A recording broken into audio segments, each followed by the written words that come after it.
And welcome back, guys. I have to stop saying and welcome back. I've started into that, haven't I? But anyways, today's episode, we are not going to be working in the village. Sorry. I promise next episode we'll be back over there. I actually have something planned for that. I've been trying to work on getting the village houses and stuff. As you can see, I can get them all the way over there. I think I have just over half of them built. There's a few of them that I can't build because I need cobble and stuff, so I need to hit up the deep mine. Anyways, today's episode is actually dealing with this area here. Now, this could be a risky episode because I have no idea whether or not anything spawns nearby. But today's episode is dealing with all this stuff. Okay, I'm going to go in here and kind of explain it. So essentially, what we have is we got leaves, we got some coarse dirt, some bone meal, some jungle fences, some jungle wood slabs, and some jack-o'-lanterns. And I know you're thinking, obviously we're doing something with the garden type environment, but what's with the jungle? Here's the thing. Normally, I wouldn't use jungle wood. I hate it. It's pink, it's kind of gross looking, that's bleh. But if you notice, I don't know if you notice this, but it works really well in like a dirt environment. How low is that? 18. Oh, good. We might be able to get through. So I've noticed that the path, our path here, is okay, but kind of boring. I mean, it's literally just blah and then lampposts. So we need to spruce it up, or jungle it up, I guess, if you will. Make it look better. But in order to do that, we need to kind of solidify what we want to look for. So I noticed that this area here is kind of like our natural clearing, right? Like this here is effectively supposed to be cut off there. We have a path that goes that way and a path that goes that way, right? So let's work on this area, get the pattern. I figured, get the pattern worked out on this one, and then we can continue it that way and that way. We need to get some signposts, maybe. We can, like, cut back these leaves a little bit and put some signposts here. Or signs on the tree. Old school, classic in the bush signposts. So, what we need to do is really quite simple. Now, we're going to set down some jungle fences and some jungle leaves as barricades, walls, pseudo walls, fencing. I don't know what you call it. But in order to do that, we can't get too close to this, right? So, like, that's as close as we can get, because we don't want anything to be able to hop up and over, right? That's important. So we go like that, and then maybe I guess we can put another one. We can put them underneath, although I don't think it's really necessary to put them underneath. Although you can see it from here, so that's kind of the upside to that, I guess. We can also put one over here somewhere, just sitting pretty. We can go like that, just to give it that little bit of ambiance. We're gonna work on this side mostly. Because this side here is, we'd have to refine it for the path. We might even take this tree down. Who knows? And then we want some bushes, okay? Now these bushes don't necessarily need to be right up against the fencing, although we can, because they can essentially ignore it. Now these bushes are also going to serve as lighting. I should have brought shears with me. I really should have.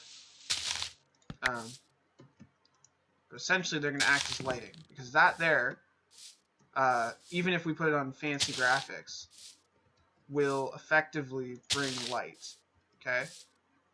And then we can just, actually that's probably fine, because if we go much bigger on that, it's going to consume a lot. And the idea is that it creates not necessarily a barrier that something can't get over, but effectively you can't really get past that, right? Like any mob that gets to there, unless it's like one of the baby zombies, or maybe even a spider, we'll be able to get through this, but the creepers and stuff like that, they won't. Now, we can't stop them completely, because if we barricade it all the way to here, they'll be able to just hop over that and annoy us that way.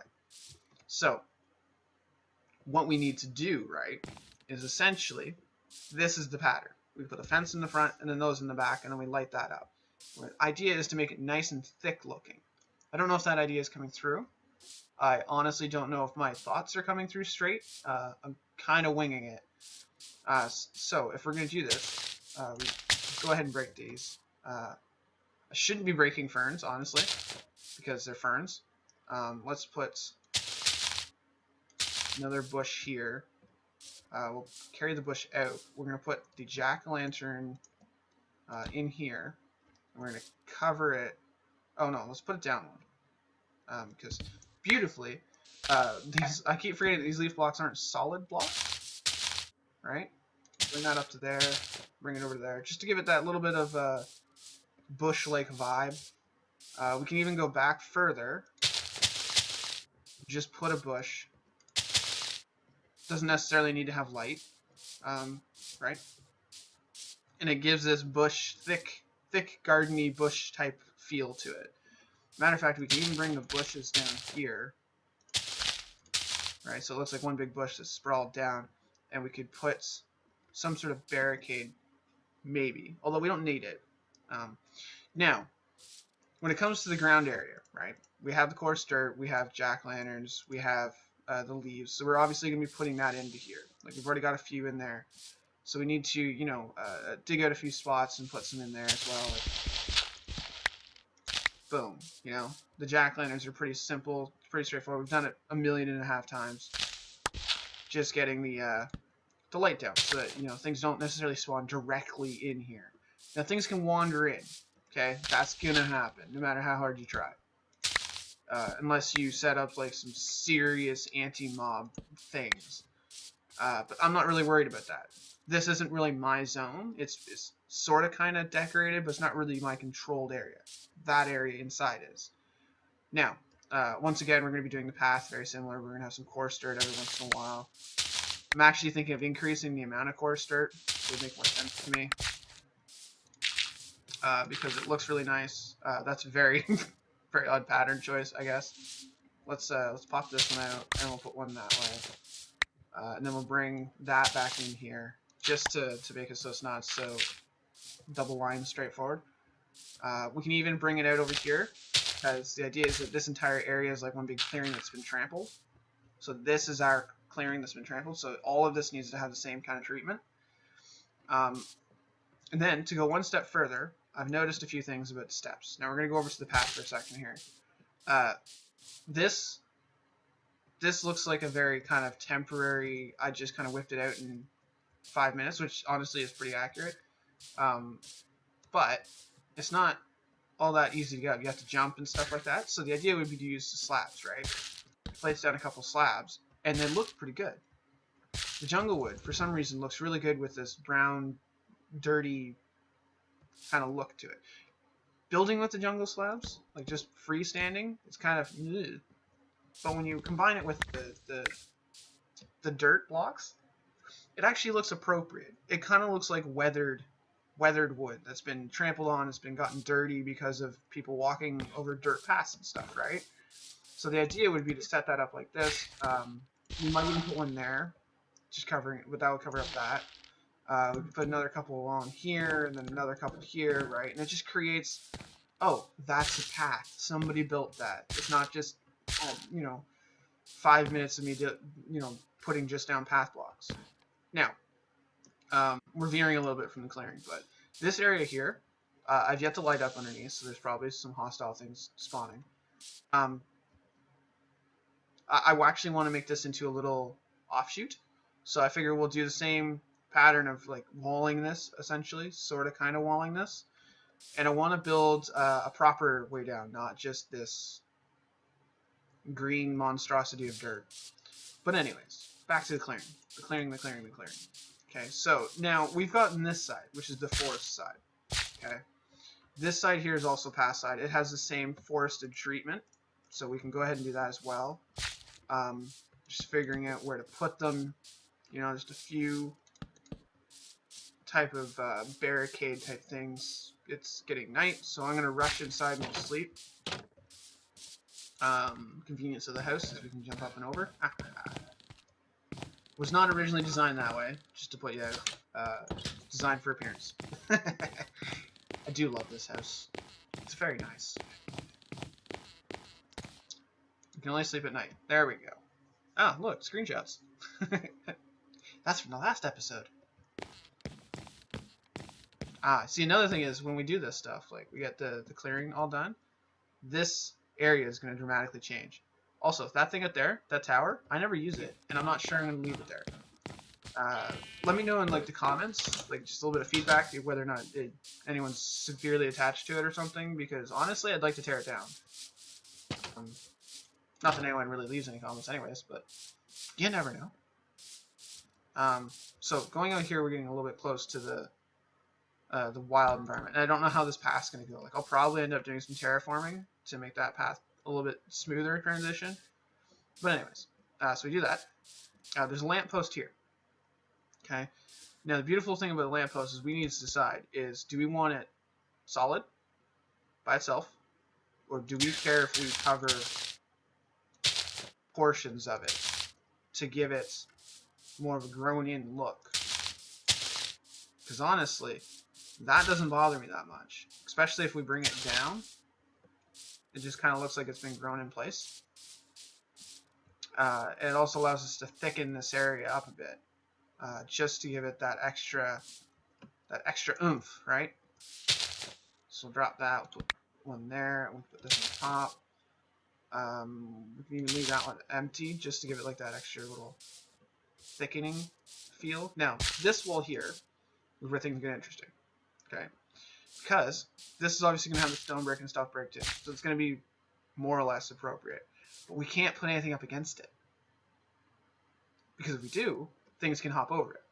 So this is the boring side, and I'm not entirely sure to do that, except for doing some basic kind of evil yellow things. Just some basic, you know, cruddy, unmowed grass type effect. Remove the color pops. Remove this crap that's in the way. Just throw up some of that stuff, you know. Just try and hide it as much as possible in the actual long grass. But that's all I can really think of. Once we have all the mossy and stuff like that, it won't look as bad. But anyways, so this is the basic idea for the clearing. Now I intend to take this idea and expand it obviously all the way down here. And we need to figure out this layer here, which we could probably do now, actually. It's not that difficult. I mean, when we come out, that one has a bit of a clearing to it. So this one here, I guess we can go here. We do have some dirt, good. We're going to have to thicken this up a bit, just so that it's not a tree sitting on dirt. It actually looks like it's in the ground. Right? No, this path here is 2, sometimes 3, so it's erratic, so that's fine. So we can even go here and bring this up. We can put one there. We might even put... we're probably going to change the layout of this, just because it looks really kind of man-made like that. I'd love to bring it back even further to like right there. Let's just do this, put one there. That should be probably fine. Because then we can put one like that, and it brings us up onto this layer. Then we come out here, and then it's wherever. Now, I don't think we're going to carry the path all the way to that, because I'm thinking of tearing that down. It might not stay.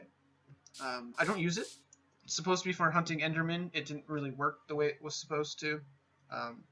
It attracted Enderman to it, but it didn't teleport. They don't teleport up for some reason. They just stay at the bottom. Instead, I think we'll just bring it so we come out to like right over here, or maybe we like turn a bit and we come here. We can bring the forest out. That's another thing. Whoop! I didn't mean to write those. You can go back. I don't want yellow things. Ugh. Is the forest area, okay? It needs to grow significantly. Because it's not really what I wanted. I want it to be thick, like 3, 4, 5 trees thick of environment. And it's not really doing that. So there we go. Even just doing that actually makes it a little bit more interesting to look at. You can see it here. But anyways, that's pretty much going to be the episode. We're going to do a few more projects around here eventually, such as we need to figure out lighting in the quarry. We need to figure out whatever. Wow. I apologize for that. My voice just decided to give out. Whatever we're going to do over there. We also need to do some stuff around here to get the lighting and stuff set up properly. But anyways, I'll see you when I see you.